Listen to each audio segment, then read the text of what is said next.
Welcome to anime elevation. போன சாப்டர்ல நம்ம என்ன பார்த்தோம்னா, ஹீரோவும் ரெட்டு மண்டையும் அந்த மாஸ்டர் ஃபைட் பண்ணியிருப்பாங்க. அப்போ பார்த்தீங்கன்னா ரெட்டு மண்டை அவனுடைய ஸ்கில் யூஸ் பண்ணி அந்த மாஸ்டர் தோக்கடிச்சிருப்பான். அப்போ பார்த்தீங்கன்னா ரெட்டு மண்டைக்கு ஒரு ஆர்டிஃபேக்ட் ஒன்று கிடச்சிருக்கும். அதுக்கப்புறம் பார்த்தீங்கன்னா டஞ்சன் வந்து பார்த்தீங்கன்னா ரீசெட் ஆகுது அப்படி சொல்லிட்டு கூல் டவுன் டைம் ஓடி கடைசியில் வந்து பார்த்தீங்கன்னா ஒரு கேட் ஒன்று திறக்கிற மாதிரி அதோட ஒரு மிகப்பெரிய ஒரு மாஸ்டர் ஒன்று இருக்கிற மாதிரி காட்டியிருப்பாங்க. அதோட நம்ம சாப்டர் முடிச்சிருந்திருப்போம். இப்போ உங்க சாப்டருக்குள்ளே போகலாம். சாப்டரோட ஸ்டார்டிங்லேயே End of countdown. Resetting the dungeon. Please wait a moment. Hero ஒன்றுமே புரியல. என்ன நான் வந்து மறுபடியும் அந்த ஒயிட் பிளேஸுக்கு வந்துட்டேனா அப்படின்னு பார்க்குறான். அச்சா இந்த பிளேஸ் வந்து பார்த்தீங்கன்னா ரொம்ப ரியலாகவே இருக்குது. இந்த அண்டர் கிரவுண்டு இந்த சிஸ்டமோட அண்டர் கிரவுண்டு ரொம்ப ரியலாக இருக்குது. ஸோ இப்போ வந்து நான் என்ன பண்ணுறது, ஏன்னா தரையில் நிற்க முடியுது அப்படி சொல்கிறான். Completed resetting the dungeon. இப்போ வந்து பார்த்தீங்கன்னா ஸ்னோஃபால் ஆகுது அந்த டெசர்ட்டில். பார்த்தீங்கன்னா இவ்வளோ பானைமயமாக இருந்த இடம் பார்த்தீங்கன்னா இப்போ பனி போயிடுது. இப்போ அங்கே இருக்கிறவங்களாம் பேசுகிறாங்க, இது வந்து வாய்ப்பே கிடையாது, எப்படி இந்த இடம் வந்து டெசர்ட்டாக தான் இருந்தது, எப்படி இப்போ வந்து ஸ்னோஃபால் போயிடுது அப்படின்னு ஒன்றுமே தெரியாம முடிச்சுக்கிறாங்க. அவங்கிறவங்களாம் பேசுகிறாங்க, ஒருவேளை இது வந்து டஞ்சன் ரீசெட் ஆனதுக்கு தான் காரணம் போல் அப்படி சொல்கிறாங்க. ஆமாம், இது வந்து அதுதான் காரணம் அப்படி சொல்கிறான்.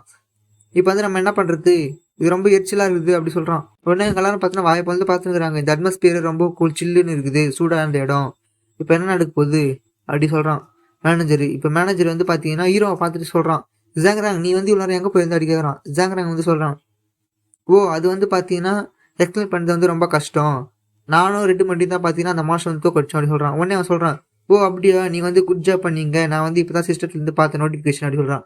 உடனே யூடியூபர் பண்ணி பார்த்தீங்கன்னா ஓடி வருது, ஜாங்ராங் நான் வந்து உன்னை பற்றி கால் படுத்திருந்தேன், நீ எங்கே போயிட்டா அப்படி சொல்லிட்டு அப்படின்னு ஓடியா இருந்து. இதை சொல்கிறான், நான் வந்து ஆனஸ்டாக சொல்லலைன்னா இங்கே வர வேண்டிய எனக்கு பிளானே கிடையாது அப்படி சொல்கிறான்.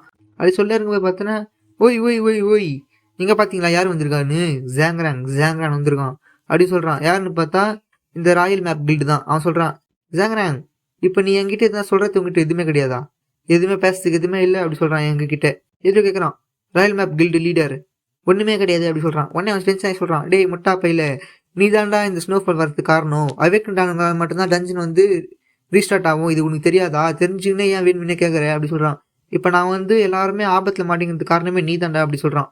உடனே அவங்கிறவங்கலாம், ஆமாம் டஞ்சன் வந்து ரீஸ்டார்ட் ஆனதுக்கு காரணமே அவேக்கனானவங்க மட்டும்தான், ஸோ இவன் தான் அவேக்கன் ஆகிருக்கிறான் அப்படி சொல்லினுக்கிறாங்க.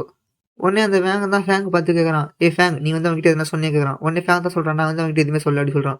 உடனே அந்த லீடர் வந்து பார்த்தீங்கன்னா ஹீரோடைய காலத்தை பற்றி சொல்கிறான், யூ லிட்டில் பிராட், உனக்கு வந்து எவ்வளோ தைரியம் இருந்தால் நீ வந்து ரெஸ்பான்சிபிலிட்டி எடுத்துக்க மாட்டேன், நீ தான் இது எல்லாத்துக்கு காரணம் ஒத்துக்கடா அப்படி சொல்லி சட்டையை பிடிச்சி கேட்குறான்.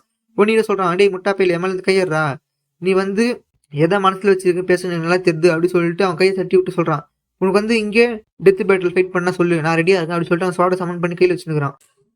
வா நீ நானும் இப்பயே ஃபைட் பண்ணலாம் அப்படி சொல்கிறான். உடனே பார்த்தீங்கன்னா அந்த வேங்க் தான் வரான், எவ்ரி ஒன் ப்ளீஸ் நான் சொல்கிறத கொஞ்சம் கேளுங்க அப்படி சொல்கிறான். இதுக்கு வந்து ஜாங்ரான் காரணமே கிடையாது அப்படி சொல்கிறான். ஏன்னா அவேக்கனானவங்களுக்கான சோதனை முறை வந்து இப்படி இருக்காது அப்படி சொல்கிறான். அது மட்டும் கிடையாது, நான் வந்து ஃபர்ஸ்ட் இல்கான் வாரியர் அப்படிங்கிறதுனால என் பேர்லேயே சொல்கிறேன், இது வந்து ஜாங்ரான் பண்ணல அப்படி சொல்கிறான். டஞ்சனோட வந்து இப்போ இருக்கிற நிலைமை வந்து ரொம்பவும் குழப்பமாக இருக்குது, இதை பற்றி யாருக்குமே தெரியல. அது மட்டும் கிடையாது, இது வந்து பார்த்தீங்கன்னா பிக் பிக்சரால் இருக்கலாம் அப்படி சொல்கிறான். இதை கேட்ட உடனே அவனும் விட்டுறான், பிக் பிக்சர் எதுனால சொல்ல. இப்போ வந்து பார்த்தீங்கன்னா எல்லாரும் வேற ஒரு இடத்துக்கு போயினுக்கிறாங்க. மேலே தான் சொல்கிறான், எனக்கு தெரிஞ்சு வந்து பார்த்தீங்கன்னா இந்த டஞ்சன் இப்படி மாறினதுக்கு காரணம் வந்து பார்த்தீங்கன்னா இங்கே இருக்கிற என்பிசி வந்து தெரிஞ்சிருக்கோம், வாங்க நான் வந்து வில்லேஜ் சீஃப் கிட்ட கூட்டிகிட்டு போகிறேன் அப்படி சொல்லிட்டு வில்லேஜ் சீஃப் கிட்ட போய் கேட்குறான், எஸ்கியூஸ் மீ மிஸ்டர் சார், இந்த டஞ்சனில் வந்து ஸ்னோபால் பொழியுது, இதுக்கான காரணம் என்ன கேட்குறான். அதுக்கு வந்து நான் சொல்கிறான், இது வந்து ஒரு பிளெஸ்ஸிங் அப்படி சொல்கிறான். ஏன் வந்து பிளெஸ்ஸிங் சொல்கிறான்னு பார்த்தீங்கன்னா, இப்போ அந்த இடம்லாம் பார்த்து பார்த்தீங்கன்னா காஞ்சி போய் வரையும் பாலைவனமாக இருந்தது, இப்போ பார்த்தீங்கன்னா ஸ்னோஃபால் பெய்யுது. இந்த ஸ்னோஃபால் பார்த்தீங்கன்னா பூமியில் பட்டு பூமியில் பார்த்தீங்கன்னா நிலத்துல ஒரு நீரோட்டம் உருவாகிறதுக்கு வந்து வழிவகுக்கும். அதனால தான் வந்து பார்த்தீங்கன்னா அவன் வந்து இது பிளெஸ்ஸிங் சொல்கிறான்.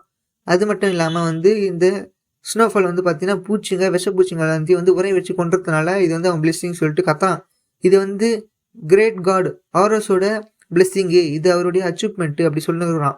இது வந்து எல்லாமே அவரால் தான் நடந்தது, ஆஸ்பீசியஸ் நீங்கள் தான் கிரேட்டு அப்படி சொல்லிட்டு அவன் வந்து பாடி நிறுறான், அவரை பற்றி புகழ்ந்து நிறுறான். உடனே அவன் சொல்கிறான், நீங்கள் வந்து இனிமேல் எங்களை ரெஸ்கியூ பண்ண தேவை, நாங்கள் வந்து இனிமேல் ரெஸ்கியூ ஆகிட்டோம் அப்படி சொல்கிறான். உடனே அவங்க ரெஸ்கியூ பண்ண தேவையா, அப்போ எப்படி நம்ம இந்த டஞ்சன் கிளியர் பண்ணுறது அப்படி கேட்குறான். உடனே ரெண்டு பண்ணி கேட்கலாம், இந்த என்பிசிக்கு வந்து ஏதோ பக் இருக்குது அப்படி சொல்கிறான். உடனே அந்த வேங்க் தான் சொல்கிறான், நம்ம வந்து இந்த டஞ்சனை கிளியர் பண்ணலன்னா நம்மளால வந்து இந்த டஞ்சன்லேருந்து வெளியே போக முடியாது, ஸோ இப்போ நம்ம என்ன பண்ணுறது அப்படி சொல்லுங்கிறான். உடனே அந்த கேம் தான் சொல்கிறான், என்ன நீங்கள் வந்து இந்த டஞ்சனை கிளியர் பண்ண போகிறீங்களா, அப்படின்னா நீங்கள் வந்து இந்த கிரேட் யாராவது கிளியர் பண்ண போகிறீங்க அப்படி சொல்கிறான். இந்த புதிய சகாப்தத்தை உங்களுக்கு எப்படி கிளியர் பண்ணுறதுக்கு மனசு வந்தது, அப்படின்னா நான் உங்களை கிளியர் பண்ணுறேன், உங்கள் எல்லாரையும் ஒவ்வொருத்தராக கிளியர் பண்ணுறேன் அப்படி சொல்லிட்டு பார்த்தீங்கன்னா ஒரு மாஸ்டராக வந்து உருமாற்ற சொல்கிறான். நீங்கள் எல்லாருமே இப்போ சாக போறீங்க, உங்கள் எல்லாருக்கும் நான் நரக்கத்தை காட்ட போகிறேன் அப்படி சொல்கிறான். பார்த்தீங்கன்னா ஒரு டிராகனாக மாறி நிற்கிறான். அவன் வந்து பார்த்தீங்கன்னா அங்கேருந்து அப்படியே வானத்தில் பறக்குறான். உடனே அவங்க குரங்கெல்லாம் பார்க்குறாங்க, இந்த என்பிசி வந்து எப்படி ட்ரான்ஸ்ஃபார்ம் பண்ணுது அப்படி சொல்கிறான். உடனே அவங்க குரங்கெல்லாம் சொல்கிறாங்க, இது வந்து எப்படி இந்த டென்ஷன் நடக்க முடியும், இது வந்து எது வித்தியாசமாக இருக்குது சொல்கிறாங்க. ஆமாம், இது வந்து ஏதோ பக் தான் அப்படி சொல்லுங்கிறாங்க. உடனே அந்த ஃபேங்க தான் சொல்கிறான், இது வந்து சின்ன டிராகன் தான் அப்படி சொல்கிறான். உடனே அந்த டிராகன் வந்து பார்த்தீங்கன்னா வானத்தில் போயிட்டு சொல்லுது, நீங்கள் எல்லாரும் இங்கே சாக போறீங்க, யாருமே இங்கேருந்து உயிரோட போக மாட்டீங்க அப்படின்னு சொல்லுது. உடனே அங்கே பார்க்குறாங்க. அந்த கிளேவர் கில்டு லீடர் தான் சொல்லுது, நினைச்சாரு இப்போ எங்க என்ன நடக்குது ஒன்றுமே புரியல அப்படி சொல்கிறான். உடனே அவன் சொல்கிறான், நீங்கள் வந்து எல்லாம் என்ன பண்ணுங்க, சீக்கிரமாக அந்த டிராகன் அட்டாக் பண்ணுங்க அப்படி சொல்கிறான். உடனே அந்த வேங்க தான் சொல்கிறான், நல்லா ஞாபகம் வச்சுங்க, இந்த டிராகன் வந்து பார்த்தீங்கன்னா அது வந்து அது பிரெத் அட்டாக் யூஸ் பண்ணும்போது கவனமாக இருங்க, அது ரொம்ப டேஞ்சரஸ் ஆனது. அது யூஸ் பண்ணும்போது சில டைமிங் இருக்கும், அந்த டைமிங்கை பார்த்து நம்ம வந்து அதுலேருந்து எஸ்கேப் ஆகணும் அப்படி சொல்கிறான். உடனே பார்த்தீங்கன்னா டிராகன் வந்து பார்த்தீங்கன்னா பிரெத் அட்டாக் யூஸ் பண்ணி ஒரு அட்டாக் பண்ணணும்னு பார்த்தீங்கன்னா அந்த இடத்துல வெடிச்சு செத்துறது, எல்லாரும் அப்படியே அடிபட்டு பறகுறாங்க. உடனே அந்த மேனேஜர் தான் பார்க்குறான், அடைச்சா இந்த சுச்சுவேஷன் ரொம்ப ஹார்டாக இருக்குது, இப்படியே பண்ணால் நாங்கள் தோற்றுருவோம், சீக்கிரம் எதாவது பண்ணணும் அப்படி சொல்கிறான். உடனே பார்த்தீங்கன்னா சொல்கிறான், இந்த சுச்சுவேஷன் வந்து நான் ரெஸ்பான்சிபிலிட்டி ஏற்றுக்கிறேன், இதுக்கான காரணத்தை வந்து நான் கண்டுபிடிச்சி அது மட்டும் கிடையாது, ரஞ்சன் வந்து நான் கிளியர் பண்ணுறேன் அப்படி சொல்கிறான். உடனே அந்த ராயல் கில்டு மேப் லீடர் தான் சொல்கிறான், ஏன்னா நீ வந்து கண்டிப்பாக ஒத்துக்கணும், ஏன்னா இதுதான் உன் ஃபால்ட்டு அப்படி சொல்கிறான். நீ வந்து சீக்கிரமாக இங்கேருந்து போய் உன்னுடைய ஃபால்ட்டுக்கான விஷயத்த கண்டுபிடி அப்படி சொல்கிறான். அவன் மட்டும் மனசில் நினைக்கிறான், நீ வந்து சீக்கிரமா போ, ஏன்னா வந்து அந்த சூக்கிய பொண்ணு இங்கே தான் எங்கேயோ இருக்கிறா, நீ தனியாக போனவனே ஒன்று கொண்டுருவா, சீக்கிரம் போ அப்படி சொல்கிறான். தனமா சிச்சினே சொல்கிறான், அந்த கேல் வந்து என்னுடைய கில்டில் ஒரு மெம்பரு, சீக்கிரம் நீ வந்து அவ செத்துறானா அது காரணமே நீ தான் அப்படி சொல்லி சூக்கிய பண்ண சொல்கிறான். உடனே பார்த்தீங்கன்னா அந்த வேங்க தான் சொல்கிறான், சார் நீங்கள் வந்து பார்த்தீங்கன்னா ஜாங்கரானுக்கு எதிர்க்க வந்து பேசிகிட்டு இருக்கீங்க, இது வந்து நல்லா கிடையாது, எனக்கு தெரிஞ்சு நீங்கள் வந்து ஏதோ மனசில் வச்சு தான் பேசுறீங்க, அதனால நீங்கள் வந்து கம்னு இருக்க அப்படி சொல்கிறான். உடனே அவனுக்கு இவன் வந்து என்ன இப்படி சொல்கிறான் அப்படி சொல்லி பார்க்குறான்.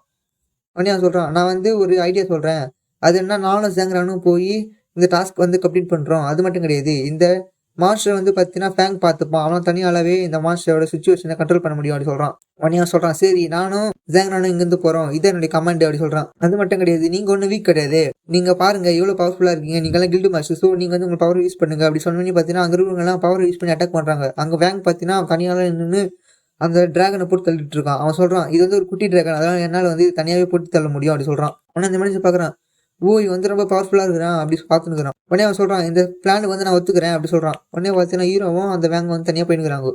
அந்த வேங்க தான் கேட்குறான் ஹீரோவை பார்த்து, நீ வந்து பார்த்தீங்கன்னா உன்னுடைய மொத்த டீமும் செத்து போனதுக்கு வந்து நீ தான் காரணம் சொல்கிறாங்களே, அதெல்லாம் உண்மையாக கேட்குறான். அதுக்கு வந்து ஹீரோ ஆமாம் சொல்கிறான். உடனே அவன் சொல்கிறான், நீ வந்து அப்படி நினைக்காத, ஏன்னா வந்து பார்த்தீங்கன்னா அவேக்கண்ட் ஆனவங்களுடைய எல்லாருடைய நிலைமையும் இப்படி தான் இருக்குது, அதுக்கு வந்து நீ காரணம் கிடையாது அப்படி சொல்கிறான். ஏன்னா வந்து நீ வந்து எப்போ அவேக்கன் ஆக போகிறது உனக்கே தெரியாது, ஸோ இதுக்கு வந்து நீ காரணம் கிடையாது அப்படி சொல்கிறான். நீ வந்து எதை பற்றி மனசில் ஏற்றிக்க வேணாம் அப்படி சொல்கிறான். நீ வந்து எதை பற்றி ஃபோக்கஸ் பண்ணணும்னா, நீ வந்து எல்கான் வாரியர் ஆகிறது அப்படிங்கிறத பற்றி மட்டும் நீ ஃபோக்கஸ் பண்ணணும், எதை பற்றி நீ நினச்சி பார்க்க வேணாம் அப்படி சொல்கிறான்.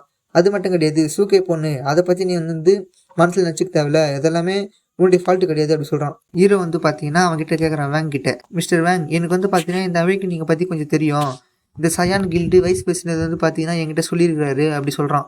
அது மட்டும் கிடையாது, இந்த அவேக் நானுங்கெல்லாம் எப்படி நடந்துப்பாங்கன்னு எனக்கு தெரியும் அப்படி சொல்கிறான். அது மட்டும் கிடையாது, நீங்கள் வந்து ஃபர்ஸ்ட் எல்கான் வரையும் ராணிங்கல்ல, ஸோ உங்களுக்கு வந்து ஃபர்ஸ்ட் முறை அவேக் வரப்போ உங்களுக்கு வந்து எப்படி நடந்தது அந்த விஷயத்தை பற்றி கொஞ்சம் சொல்லுங்கள் அப்படி சொல்கிறான். அதுக்கு உடனே அவன் சொல்கிறான், வேங்கு, ஓ நீ என்னை பற்றி கேட்குறியா, நான் வந்து பார்த்தீங்கன்னா முறை வந்து அவேக்கன் ஆகும்போது பார்த்தீங்கன்னா என் கில்டில் வந்து பார்த்தீங்கன்னா புதுசாக சேர்ந்தாங்க ஒருத்தங்க, அந்த டீமை வந்து பார்த்தீங்கன்னா நான் வந்து கூட்டு போனேன் டஞ்சனுக்கு, அப்போ பார்த்தீங்கன்னா அவேக்கன் ஆனேன், அதனால பார்த்தீங்கன்னா அந்த டீமில் இருக்கிற பாதி பேர் மேலே செத்துட்டாங்க, இது எல்லாத்துக்குமே காரணம் நான் தானே முதல்ல நினச்சிருந்தேன், ஆனால் பார்த்தீங்கன்னா இது எல்லாத்துக்கும் காரணம் கிடையாது அப்படி சொல்கிறான். சில விஷயங்கள் வந்து பார்த்தீங்கன்னா அது நடக்கத்தான் செய்யும், அதனால் அது வந்து நம்மளால் வந்து ஒன்றுமே பண்ண முடியாது, ஏன்னா வந்து பார்த்தீங்கன்னா நம்ம வந்து இதை வேணுமுன்னே பண்ணல அப்படி சொல்கிறான். நீ வந்து நல்லா ஞாபகம் வச்சுக்கோ, அவேக்கன் ஆனவங்க வந்து பார்த்தீங்கன்னா நிறைய வந்து மரணம் ஏற்படும் அவேக்கன் ஆனவங்களால, ஆனால் அது எல்லாத்துக்கும் காரணம் அவங்க கிடையாது. அது மட்டும் கிடையாது, நீ வந்து இது உன் மண்டைக்கு ஏற்றி போக தேவையில்லை அப்படி சொல்கிறான். இது வந்து உனக்கு புரிஞ்சு தான் கேட்குறான். நல்லா ஞாபகம் வச்சுக்கோ, அவேக்கன் ஆனவங்க வந்து பார்த்தீங்கன்னா அவங்களுக்கு வந்து பார்த்தீங்கன்னா பிளட் டெஸ்ட் வந்து அதிகமாக இருக்கும், ஸோ உனக்கு வந்து அதுமாதிரி ஏதாவது நடந்துருக்குதா, அதுமாதிரி நடந்து வந்தால் இப்போ சொல்லு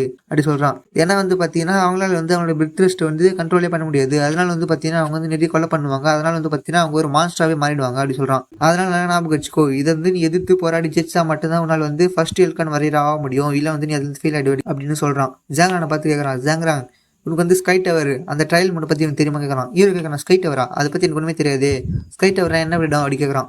அதுக்கு வந்து அந்த வேங்க தான் சொல்கிறான், ஸ்கை டவர் அது வந்து பார்த்தீங்கன்னா ஒரு கிரேவியார்டு அப்படி சொல்கிறான். யாருடைய கிரேவியார்டு பார்த்தீங்கன்னா இந்த அவேக்கண்ட் ஆகி எல்கான் வரையர் ஆகாமல் தோற்று பண்ணாங்க பற்றியா அவங்களுடைய கிரேவியார்டு அப்படி சொல்கிறான். ஒன்று ஹீரோ பார்க்குறான் ஓ ஓ அப்படின்ட்டு. டப்புனு அவன் சொல்கிறான், ஏய் ஜாங்கண்ணா இங்கே பாரு மாஸ்டர் வந்து எக்கச்சக்கமாக வருது அப்படி சொல்கிறான். பார்த்தோன்னா நிறைய மாஸ்டர் வந்து அப்படியே பறந்து வருது, எக்கச்சக்கமாக பறந்து வருது, அப்படியே கூட்டம் கூட்டமாக. அவன் சொல்கிறான், நான் வந்து இவ்வளோ கூட்டத்தை வந்து பார்த்ததே கிடையாது, மாஸ்டர் கூட்டத்தை இதான் என்னோடய ஃபர்ஸ்ட் டைம் வந்து பார்க்குறேன் இந்த டஞ்சனில். இந்த டஞ்சனை வந்து நான் கிளியர் பண்ணிக்கிறேன், ஆனால் வந்து இவ்வளோ கூட்டம் வந்து நான் பார்த்தது கிடையாது. இந்த டஞ்சனை கிளியர் பண்ண போகும்போதும் ஒவ்வொரு வாட்டியும் அப்படி சொல்கிறான். இதோட எண்ணிக்கை ரொம்ப அதிகமாக இருக்குது சொல்கிறான். ஒன்று ஹீரோன்னு சொல்கிறான், பிளேட் ஆஃப் சொல்யூஷன் அப்படி சொல்லிட்டு அவனை ஸ்வாட சவுண்ட் பண்ணிட்டு சொல்கிறான், இதை நான் பார்த்துக்கிறேன் அப்படி சொல்லிட்டு கிரேட் ஷார்ட் ஃபார்ம் ஐடிட் அப்படி சொல்கிறான். உடனே வெயிட் மினிட் நில்லு அப்படி சொல்லி அந்த வேங்க தான் தத்து நிறுத்தி சொல்கிறான், நல்லா ஞாபகம் வச்சுக்கோ, நான் வந்து உனக்கு என்னுடைய பவர் ஒன்று காட்டுறேன், இந்த ஃபர்ஸ்ட் இல்கான் அவங்க எவ்வளோ பவராக இருப்பாங்க அப்படி சொல்லி நான் உனக்கு காட்டுறேன் அப்படி சொல்லிட்டு அவனுடைய பவரை யூஸ் பண்ணுறான். அவன் கையில் பார்த்தீங்கன்னா அப்படியே பிரம்மாண்டமாக வருது. தி ஃப்ளோ ஆஃப் ப்ரிஸ்கிரிப்ஷன் அப்படி சொல்லிட்டு ஒரு பெரிய பவர்ஃபுல்லான அட்டாக் அவனை யூஸ் பண்ணுறதுக்கு ரெடி ஆகிறான். இதோட பார்த்தீங்கன்னா சாப்டர் முடியுது.